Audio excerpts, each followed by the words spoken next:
अहंकार ईश्वर का आहार है, ऐसा क्यों कहा जाता है? दोस्तों, चाहे देव हो या दानव या चाहे इंसान, उसका अहंकार नष्ट जरूर हुआ है। इसीलिए कहते हैं कि व्यक्ति को कभी भी अपने धन का, शरीर का और बल का अहंकार नहीं करना चाहिए, क्योंकि अहंकार व्यक्ति के पतन का कारण बन जाता है। दोस्तों, कहानी में आगे बढ़ने से पहले आप हमारे चैनल पर पहली बार आए हैं तो चैनल को सब्सक्राइब करने की कृपा जरूर करना। तो चलिए दोस्तों, कहानी शुरू करते हैं। एक बार भगवान श्री कृष्ण के साथ देवी सत्यभामा और गरुड़ बैठे हुए थे। तभी देवी सत्यभामा ने श्री कृष्ण से राम अवतार की कथा के बारे में जानना चाहा। जब श्री कृष्ण ने वह कथा सुनाई तो देवी सीता के बारे में सुनकर एक प्रश्न पूछा। सत्यभामा ने श्री कृष्ण से पूछा, क्या सीता जी उनसे ज्यादा सुंदर थीं? जब यह बात सत्यभामा ने कही तो श्री कृष्ण जी को समझ में आ गया कि सत्यभामा को अहंकार हो गया है। इतने में गरुड़ जी ने कहा कि इस विश्व में उनसे अधिक तेजी से कोई उड़ नहीं सकता। अभी गरुड़ की बात पूरी ही नहीं हुई थी कि तभी सुदर्शन चक्र ने कहा कि उनसे शक्तिशाली अस्त्र इस विश्व में कोई नहीं है। जब भगवान श्री कृष्ण ने देखा कि तीनों को अहंकार हो गया है तो उन्होंने निर्णय लिया कि उनके अहंकार को तोड़ेंगे। इस बात पर श्री कृष्ण ने सत्यभामा से कहा कि वह एक तरीके से साबित कर सकते हैं कि सत्यभामा अधिक सुंदर है या फिर देवी सीता अधिक सुंदर थी, और इस बात का निर्णय कोई और नहीं पवन पुत्र हनुमान करेंगे। इस बात पर श्री कृष्ण ने गरुड़ से कहा कि वह जाएं और हनुमान जी को अपने साथ लेकर आएं, और अगर वह पूछें तो गरुड़ उन्हें यह बताएं कि भगवान श्री राम और माता सीता ने उनको याद किया है।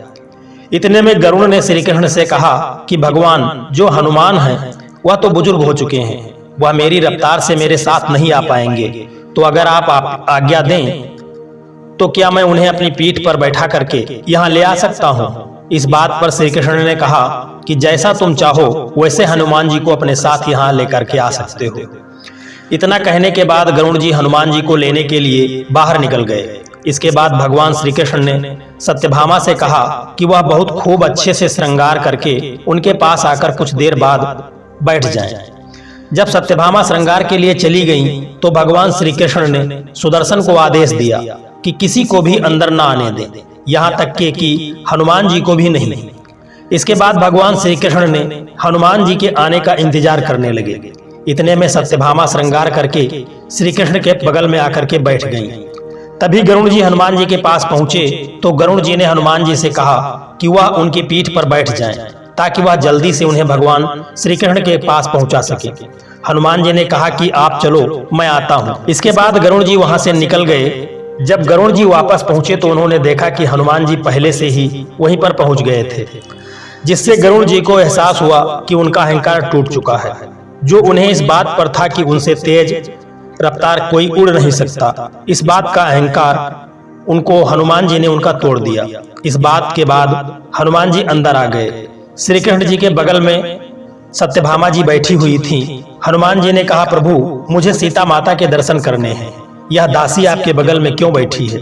जब हनुमान जी ने यह बात कही तो सत्यभामा जी की सुंदरता का अहंकार भी टूट गया, क्योंकि हनुमान जी ने उन्हें दासी कहा था। हनुमान जी कभी भी माता सीता को ऐसे शब्द नहीं बोल सकते थे। इस बात पर सत्यभामा ने श्री कृष्ण जी से माफी मांगी। तब भगवान श्री कृष्ण ने कहा कि हनुमान, तुम अंदर कैसे आए? क्या तुम्हें कोई और मिला था जिसने तुम्हें रोका नहीं? इस बात पर हनुमान जी ने कहा, प्रभु क्षमा कीजिए। इसके बाद हनुमान जी ने मुंह खोला तो उनके मुंह के अंदर सुदर्शन चक्र था। उन्होंने कहा कि सुदर्शन चक्र ने उन्हें रोकने की कोशिश की, इसलिए वह सुदर्शन का अपमान तो नहीं कर सकते थे, इसलिए उन्होंने अपने मुख में सुदर्शन चक्र को कैद कर लिया था। जब यह बात सुदर्शन चक्र ने देखी तो उसका भी अहंकार टूट गया। इस बात पर भगवान श्री कृष्ण तीनों से कहा कि अहंकार किसी भी प्रकार से सही नहीं है। हनुमान जी को बुलाने का सिर्फ यही मकसद था कि उन तीनों के अहंकार को तोड़ा जाए। इस तरह भगवान श्री कृष्ण ने गरुड़ जी, सत्यभामा और सुदर्शन चक्र का तीनों का अहंकार एक साथ में तोड़ दिया। दोस्तों, जय श्री कृष्णा। कहानी यदि आपको पसंद आई है तो चैनल को सब्सक्राइब जरूर करना। यदि आप चैनल को सब्सक्राइब कर लेते हैं तो इसी तरह के वीडियो आपको देखने को पहले मिल जाएंगे। जय श्री कृष्णा। राधे राधे।